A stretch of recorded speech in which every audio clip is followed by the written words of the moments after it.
Hi, I'm Sandra and welcome to the channel. Today I'm going to be sharing Halloween scarf activities you can use throughout the month of October anytime you'd like in your music and movement classes. Let's get started. One reason I really like using scarves during Halloween time is because they keep our little hands busy. This is going to help you with your classroom management. We're going to give the hands something to do. We're going to give the eyes something to do. We're going to give the body something to do. We're going to have the children moving to some music that we've chosen in a little bit of a structured way to help keep the classroom running smoothly and everybody working and making music together. The first activity is just a very simple song. I took the song Twinkle Twinkle Little Star, put it in a minor key, and called it Halloween is Coming Soon. So we're going to just wave our scarves first freely to the music so they can hear the spooky sounding music. And I'm just going to let them move, stay in your personal space, and they'll do that first. Let's listen to a snippet of the song so you get the idea. Halloween is coming soon. Can't you see the big full moon? Ghosts and cats and witches' hats, pumpkins, vampires, ghouls and bats.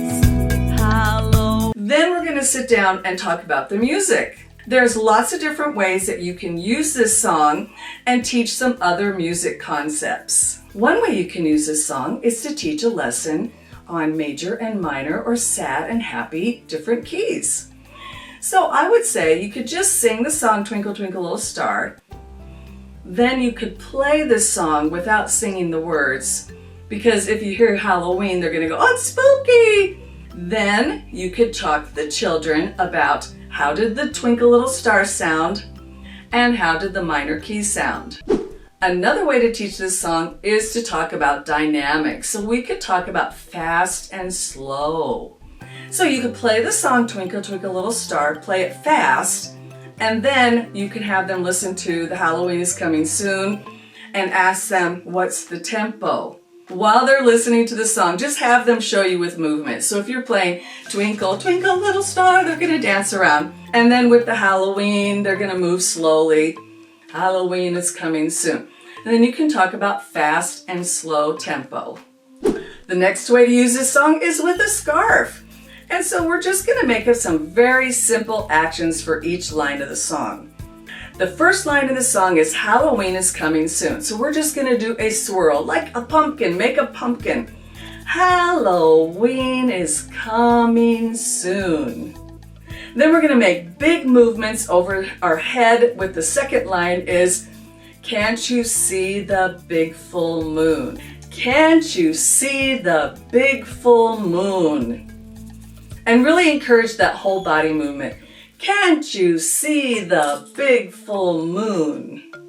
On the next line, we're going to add in some zigzag across the body. Really make sure they're going across and not just this. Because the point of scarf activities a lot of the times is to get that cross body movement going and up and down movement going. So the line is ghosts and cats and witches' hats.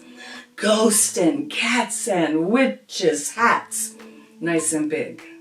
The next line is pumpkins, vampires, ghouls, and bats. And you might have to repeat that a couple times.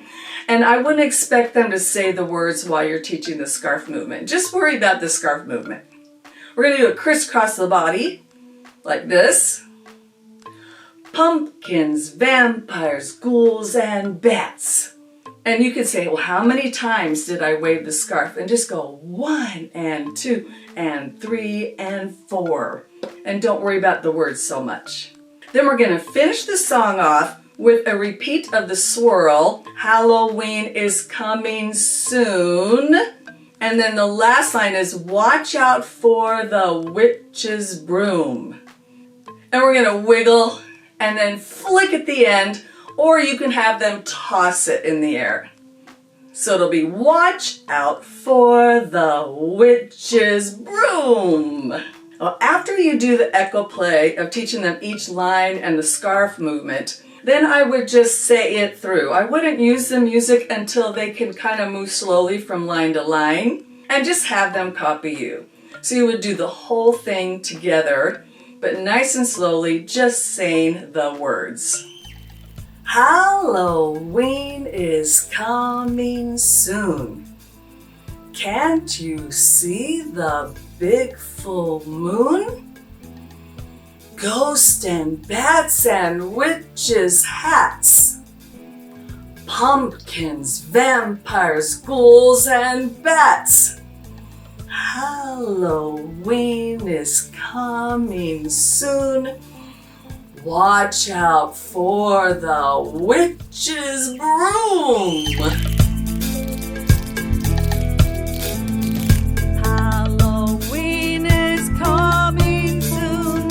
Can't you see the big full moon? Ghosts and cats and witches' hats. Pumpkins, vampires, ghouls, and bats. Halloween is coming soon. Watch out for the witch's broom. You want to make sure the children have enough time to learn each line by itself and then also putting the whole song together. You don't need to rush them. We're having fun, we're keeping our hands busy, and we're feeling spooky during Halloween. So this is a fun activity, and you can also, like I said, add in some other elements of dynamics and mood to the music lesson in between doing the movement activities. This scarf song is also a good calm down. So if you've done a big scarf activity, maybe on one of our Sing, Play, Create scarf movement for Halloween, you could use this song at the end and get everybody calmed down. There's also some really fun Halloween scarf videos on the kids' channel that look like this. And you may want to pull those up, especially during that week of Halloween. Here's to a happy scarf Halloween to you. I hope this video helps you with your music and movement activities. Don't forget to subscribe to this channel. Let's keep kids moving and learning with music.